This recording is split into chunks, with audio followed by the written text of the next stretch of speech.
I earned $150 my first day door dashing. I earned $1,900 my first week door dashing.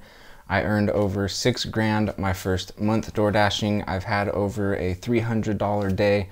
So I just want to break down in this video my best tips, tricks, and cheat codes for if you're a new beginner door dasher.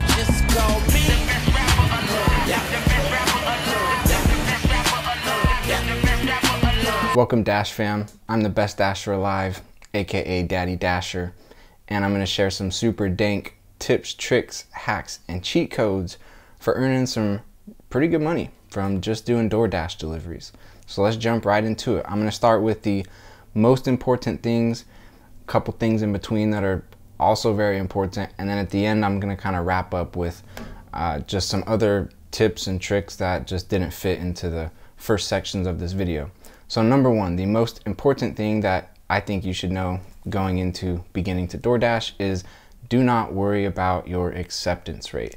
The app and the colors and everything's gonna make, I'm talking by colors, I mean like it shows you green or red, and it gives you a percentage of how many orders you've accepted, and it doesn't matter.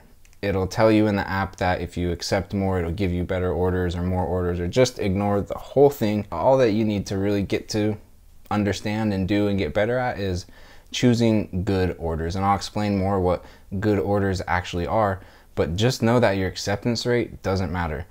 This isn't like where you need to be, I'm just sharing where I kind of hover for my acceptance rate.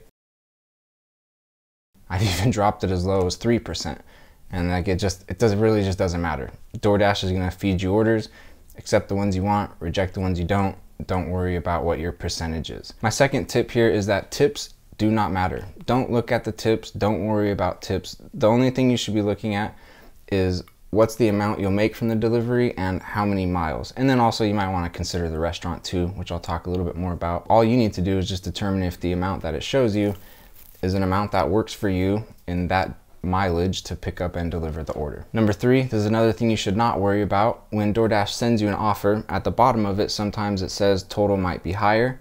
Don't worry about that.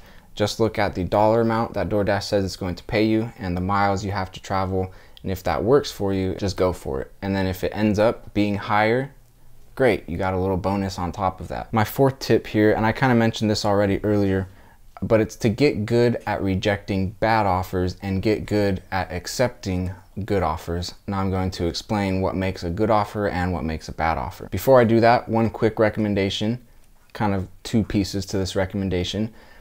And this is what I did when I first started, is I took as many orders as possible, as fast as possible, as long as they just weren't terrible or bad orders, so that I could learn as much as possible, as quickly as possible, and especially learn which routes and which orders I like and make me the most money, so that I can just do more and more and more of that more efficiently moving forward. Number five here is to use your decline reasons. So when an offer is sent to you, you have the option to click decline and then select an option for why you are declining that order, and I highly recommend that you do use that option. I talk a lot more about that in my video of my first week door dashing. So if you want more information on that, go check out that video. Tip number six, this one's really straightforward, especially when you're learning the ropes. Really make sure you do this or you'll mess up for sure. But follow the store instructions and the delivery instructions very carefully. So when you arrive to the store will have, every store is a little different as far as how you go about picking that order up from them, and usually they have instructions in the app for you. So make sure you read those before you go into the store. And then when you're going to drop off the order, make sure you read what the customer has selected as far as how would they like their order delivered, whether they want you to hand it to them or just leave it at their door, if they want you to knock or not knock, all that sort of thing. Just make sure you're following the instructions that are in there. And number seven, this tip is to use an e-bike if you have access to one or can get one, and if you're in an area that works well for that, because then you have no gas costs. And gas cost is going to be really your only cost. I mean, there's a couple other ones, but that's by far your main cost that you're gonna have to deduct from your earnings. And so if you just get rid of that gas cost and are able to do it on an e-bike, you get to keep a lot more of the money that you make. Okay, good versus bad orders. What are good orders? What are bad orders? Here's what are good orders, in my opinion. If you've got, you know, some you want to add or take away from this, sound off in the comments. But here's what I've got: approximately $2 per mile or better. Like if it's a short amount of miles or a long amount of miles, just as long as it's more than $2 per mile, then I look at that as like, okay, this could potentially be a good order. Next, I really like to only accept orders that are over $9. I really only try to accept orders that have 2 numbers in front of the period, like a $10 order and up. My minimum is kind of $9.50. Again, this will depend on your area and just how much door dashing is happening and how much demand, and it varies from area to area. But in my area, I don't really like to accept under 9. I like 10 and up. But you're gonna have to be the judge and kind of figure that out for yourself and see if that's reasonable for you, or maybe you have to go a little bit lower and $8, $7 ones make sense. Up to you. Just again, that's where I say take as many orders as fast as you can so you can learn what works for you, what you don't like, all that sort of stuff. Next, a good order is an order that when you deliver it, you're still in zone and or next to restaurants. So obviously staying in zone, then you're able to keep receiving orders, but sometimes an order can take you outside of the zone. But even though you're outside of the zone, you're still close to restaurants. And I've noticed that in that situation, you still get offers from those restaurants because you're close to them, even though you're outside of zone. So that's just an important thing to pay attention to, is where the order is, where the drop-off location is. And I'll also just mention right here, and I'll put some screenshots up, but big orders are possible. They're more rare, they're not as frequent, obviously, but they are possible and they do happen. Again, also, this will depend on location, but in my location where I've been, $10, $11, $12 orders can, I mean, you can really get those pretty consistently if you choose to decline all the smaller ones. But then also I've had plenty of like $20, $25 orders. I've even had $35, $50, and a $75 order. And then a couple other things that make a really good order is a stack. So when you get the offer and it's go to 2 restaurants and drop off at 2 locations, or go to 2 restaurants, drop off at 1 location, or go to 1 restaurant, drop off at 2 locations. I got one time that was go to 1 restaurant, drop off at 3 locations, and it was all within like a mile, and it was like a $17.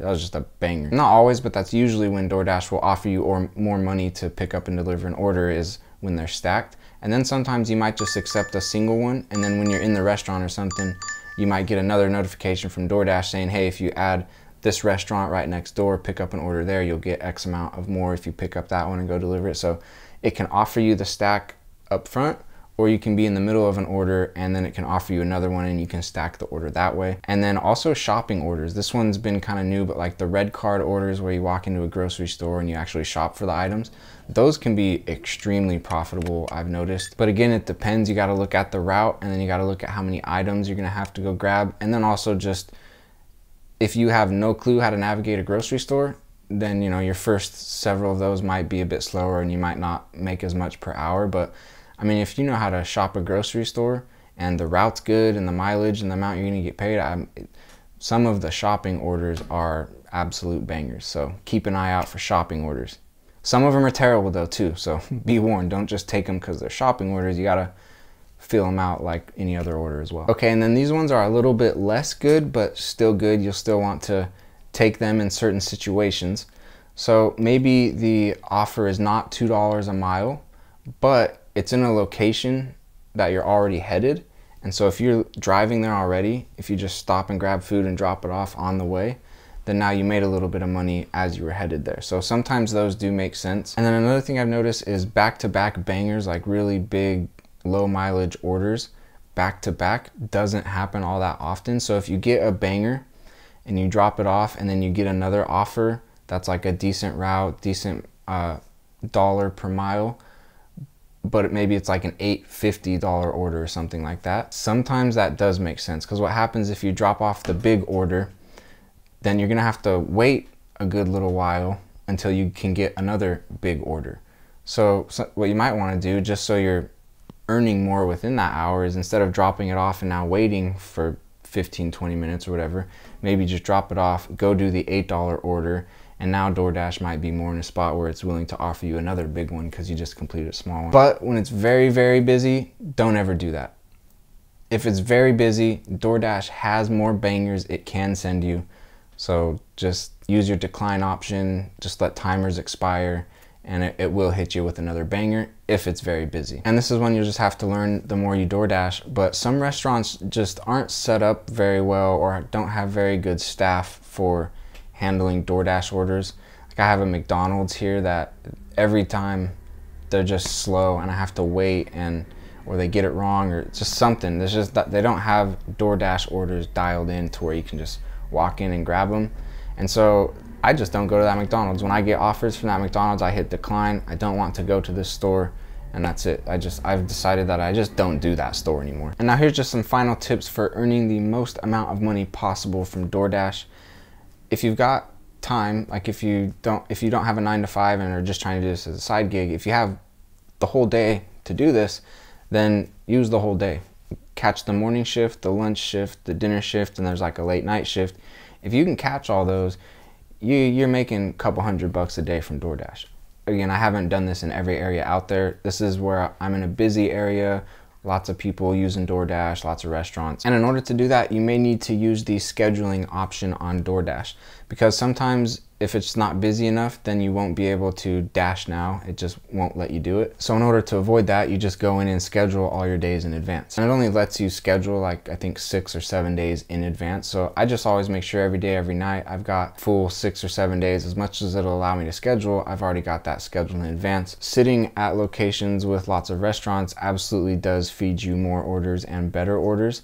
And I'll add one little tip here inside of this one, which is sit at spots that have a lot of restaurants, but also have 1 or 2 more expensive restaurants.